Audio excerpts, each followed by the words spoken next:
Friends, welcome back to learn with Lucy.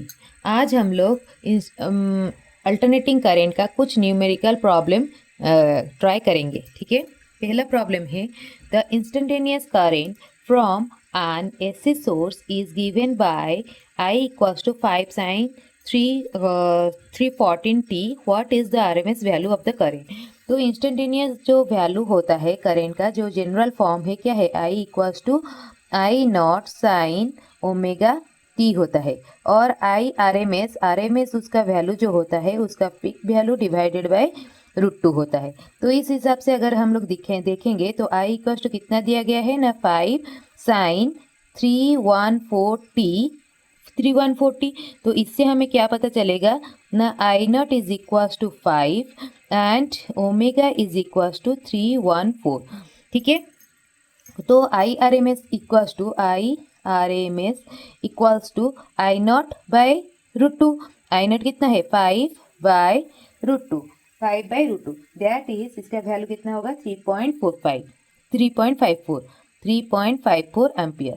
ठीक है, next question पे आते हैं। नेक्स्ट क्वेश्चन में पूछा गया है कि calculate the instantaneous voltage for the AC supply of 220 volt and 50 hertz. ये जो 220 वोल्ट जो दिया गया है, तो फिर ये वाला जो दिया गया है ये क्या है, हमेशा ये सब क्या है, जो भी वोल्ट मीटर या फिर एमीटर जो मेजर करते हैं वो सब हमेशा आरएमएस वैल्यू ही होता है।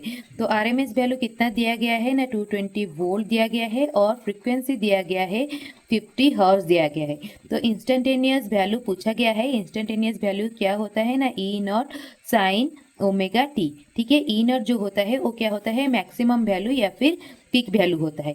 तो ये कितना होता है, इसका वैल्यू कितना है, इसका वैल्यू कैसे निकालेंगे ना, ई आर एम एस जो होता है, R M S value equal to E naught by √2।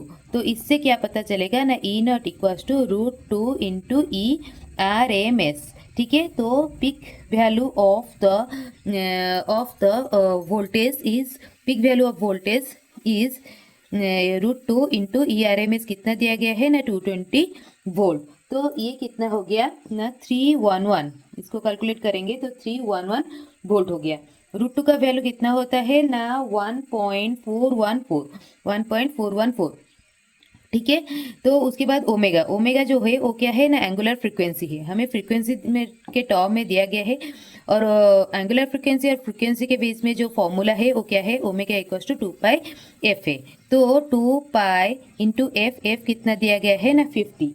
2πf दिया गया है 50। तो ये कितना आ गया ना, इसको अगर कैलकुलेट करेंगे ये आ जाएगा 100 पाई।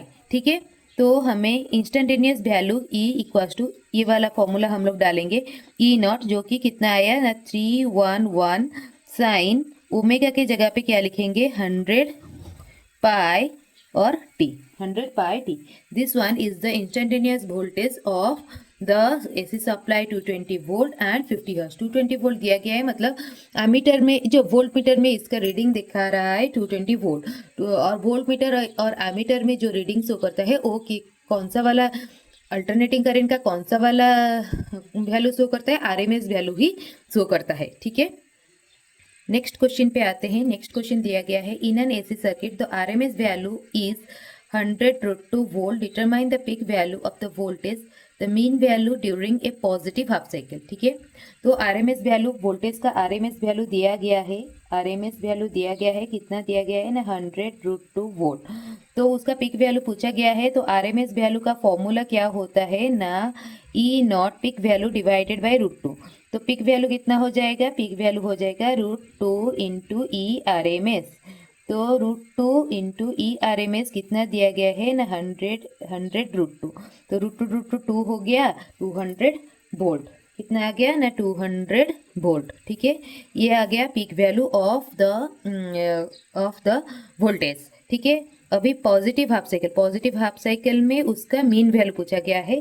तो मीन वैल्यू का जो फॉर्मूला, मीन वैल्यू या फिर एवरेज वैल्यू का जो फॉर्मूला होता है वो कितना होता है ना, 2E0 by pi, 2E0 by pi. Positive half cycle इसलिए प्लस रहा, नेगेटिव हाफ साइकिल अगर होता तो माइनस रहता। ठीक है, तो 2 ई नॉट जो कि क्या है पिक वैल्यू कितना है ना 200 divided by pi 2 into 200 by pi that is pi का वैल्यू कितना होता है 3.14 इधर लिखेंगे 2 इंटू 200 बाय 3.14 इसको अगर कैलकुलेट करेंगे वो कितना आएगा 127.4 वोल्ट। ठीक है, नेक्स्ट क्वेश्चन पे आते हैं। नेक्स्ट क्वेश्चन दिया गया है the peak voltage in 220 volt AC source. 220 volt AC source मतलब ये कौन सा वाला वोल्ट मीटर में रीडिंग शो कर रहा है, तो फिर ये जो वोल्टेज होगा ये क्या होगा ना आरएमएस वोल्टेज है दैट इज 220 वोल्ट एसी और तो फिर उसका पिक वैल्यू पूछा गया है। तो वी आर एम एस का फॉर्मूला क्या होता है पिक वैल्यू डिवाइडेड बाय √2। तो इसमें पिक वैल्यू पूछा गया है तो फिर √2 into V R M S. तो √2 into V R M S कितना है ना 220 volt that is 310 volt 310 volt. ठीक है, नेक्स्ट क्वेश्चन पे आते हैं। If the RMS current in 50 hertz AC circuit is 5 ampere the value of the current 1/30 second after its value become 0 is dash. तो फिर ये क्या पूछा गया है ना इतने से टाइम पीरियड में उसका जो करंट का जो वैल्यू है वो कितना है, मतलब इंस्टेंटेनियस वैल्यू पूछा गया है। इंस्टेंटेनियस वैल्यू का फॉर्मूला क्या होता है ना I naught sine omega T. ठीक है, तो क्या क्या दिया गया है, फ्रीक्वेंसी दिया गया है, फ्रीक्वेंसी कितना दिया गया है ना 50 हर्ट्ज दिया गया है।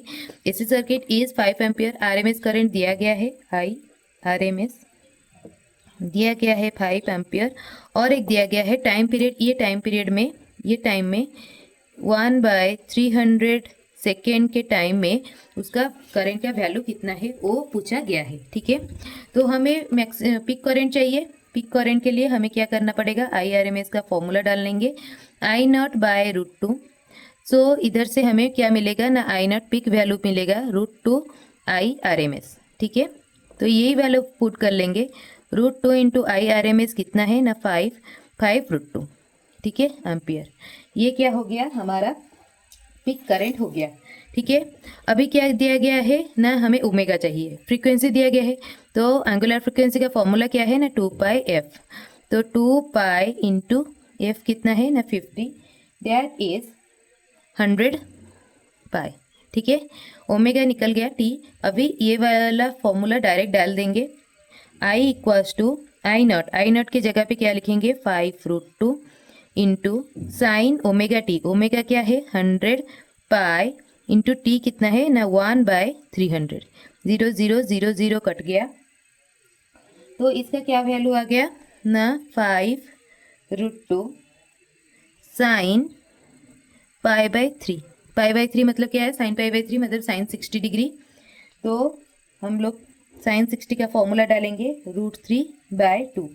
तो ये क्या हो गया ना 5√3/√2 5 इंटू √3/√2 एम्पियर।